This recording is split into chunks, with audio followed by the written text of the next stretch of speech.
Antibiotic दवाओं का बढ़ते रूप से उपयोग होने पर गंभीर परिणामों को देखते हुए मध्य प्रदेश स्वास्थ्य विभाग द्वारा विगत 2 वर्षों से प्रयास किए जा रहे हैं, जिसके लिए स्वास्थ्य विभाग द्वारा वर्ष 2018 में एंटीबायोटिक पॉलिसी का निर्माण किया गया है, जिसके चलते आज उज्जैन में अवेयरनेस कैंपेन का आयोजन किया गया, जिसमें बिना डॉक्टर की परमिशन के एंटीबायोटिक लेने के दुष्प्रभाव के बारे में लोगों को बताया गया।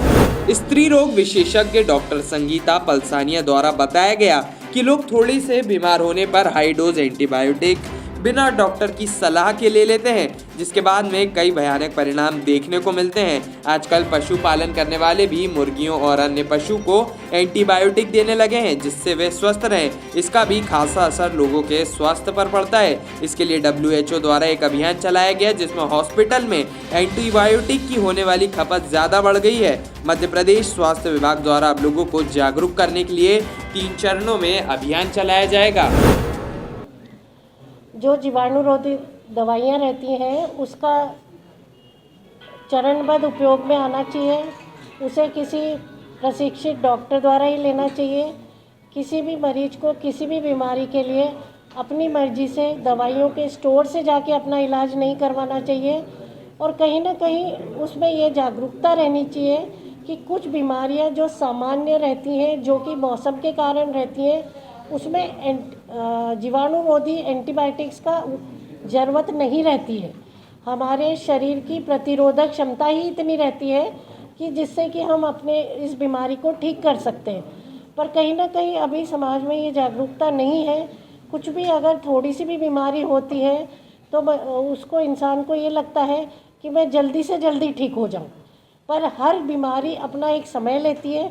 जैसे कि हम लोग कहते हैं कि वायरल बीमारी होती है, उसमें कम से कम 2 से 3 दिन लगते हैं।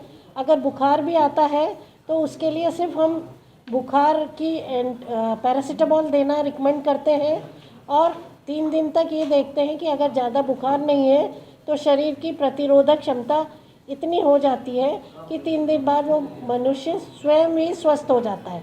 पर कहीं ना कहीं क्योंकि उसमें इस तरह की पेशेंस नहीं रहती है तो वो स्टोर पे चला जाता है और वो स्टोर वाला उसको कहता है कि अरे तुम बीमार पड़ रहे हो, मैं तुम्हें दवाई देता हूँ।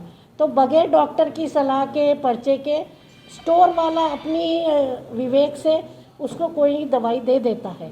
जिस तरह से स्टोर से दवाइयाँ ली जाती हैं वो उस तरह के अनुपात में नहीं रहती हैं, उस अवधि के लिए नहीं रहती हैं और उस बीमारी के लिए नहीं रहती हैं।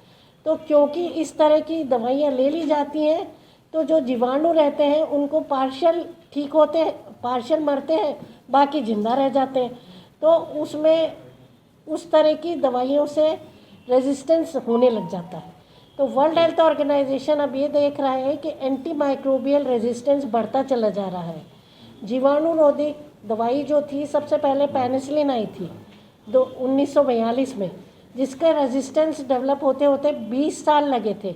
पर आजकल की जो इतनी हायर एंटीबायोटिक्स हैं उनसे रेजिस्टेंस बहुत जल्दी होते जा रहा है, क्योंकि उनकी उपयोगिता हर सामान्य बीमारी में भी करी जा रही है।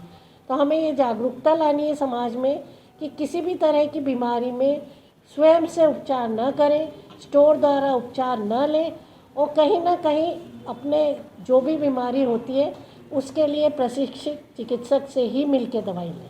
एक अध्ययन के अनुसार WHO ने एक अध्ययन किया, उसके अनुसार जीवाणुरोधी की प्रतिरोधक क्षमता के कारण हर साल करीब 7 लाख लोग मरते हैं और एक अनुमान के अनुसार 2050 तक ये आंकड़ा 1 करोड़ तक जा सकता है। तो इसीलिए ये चीज़ें कि इसके माध्यम से कहना चाह रहे हैं कि जो भी आप एंटीबायोटिक या जीवाणुरोधी यूज़ करें, एक प्रशिक्षित डॉक्टर के प्रिस्क्रिप्शन पे ही यूज़ करें, मन से ना लें।